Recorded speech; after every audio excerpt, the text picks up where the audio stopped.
Friends, আজি মই এটা ৰুবলৈ ওলাইছোঁ টেঙাৰ পুলি, নেমু টেঙা এয়া।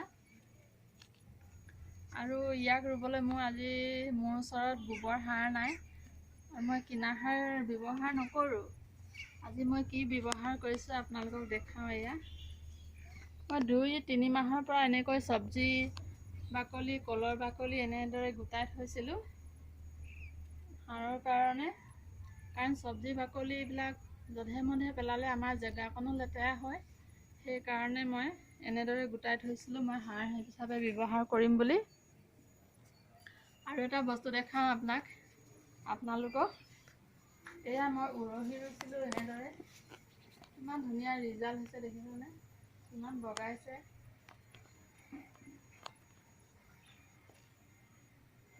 আপোনালোকেও এনেদৰে চব্জি বাকলিবিলাক নেপেলোৱাকৈ এনেদৰে ব্যৱহাৰ কৰিব পাৰে। Bye bye.